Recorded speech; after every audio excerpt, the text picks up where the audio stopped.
Later in the afternoon when I returned from college, Peter was sat in the dining room doing his homework. I asked if he'd had a good day at school before asking if anyone had noticed that he'd been wearing makeup. No, he replied, adding that he'd spent the whole day worrying about nothing. I asked if he had a lot of homework to do. Not much, he replied, telling me he'd be finished in half an hour or so. Cool. I replied. I took myself to my room to find the burnt CDR ejected from my laptop.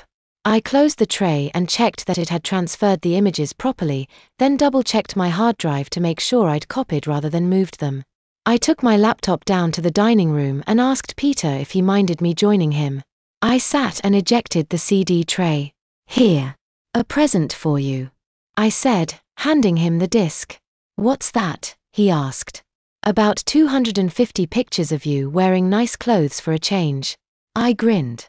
I'll get going on Sunday's pictures and you can do Saturdays. I've got my homework to finish first. I know.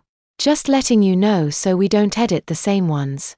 I batch processed Sunday's images, reducing them from their vast original size to a more manageable 1280 by 960 pixels, then each would need the head cropping off and splitting to show just the top or skirt where necessary.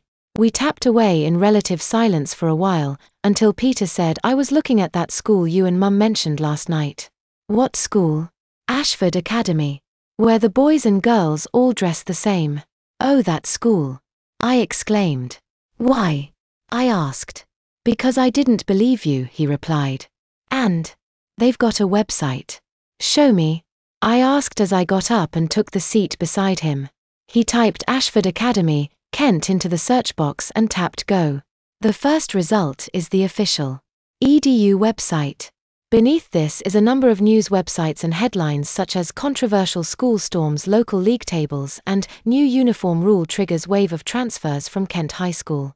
Peter clicked on the official website and from the home page, clicked on the uniforms tab.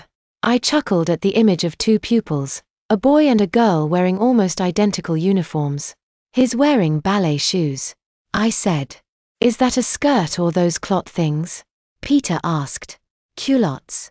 I corrected, before reading the description. It says they are, but they look very similar to the girl's skirt. It also says that boys can wear either culottes or a skirt. Peter added. Which would you wear? I asked. Culottes, I guess.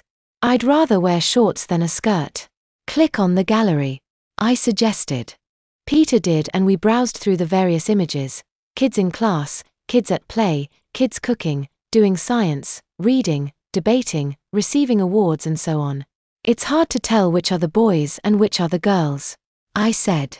Peter claimed that the boys have short hair and girls have long hair. I listed a couple of short-haired girls we both know, before drawing his attention to a pupil with bunches and said, he's definitely a boy.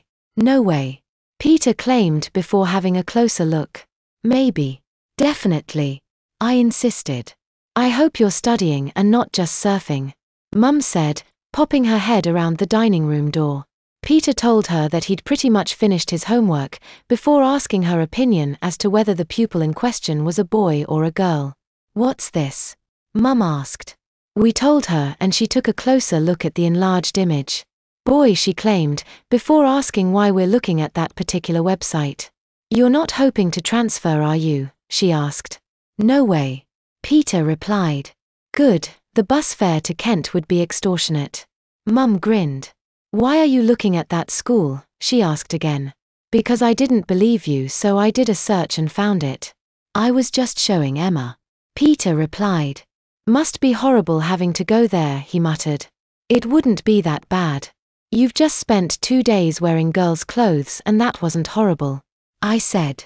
But that didn't involve walking to and from school and all my mates seeing me.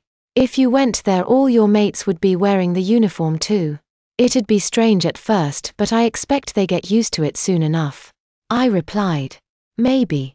Peter frowned. What's this? Mum asked, noticing a CDR on the table with Peter's photos written on it. I told her and she asked if she could borrow it. I told her that Peter needs it to help me edit all the images I'll be using to sell my old clothes on Fleabay. Well, when you've done that, can I borrow it? Mum asked. I guess. Peter reluctantly replied. Just. I know. Mum chirped. I won't show anyone.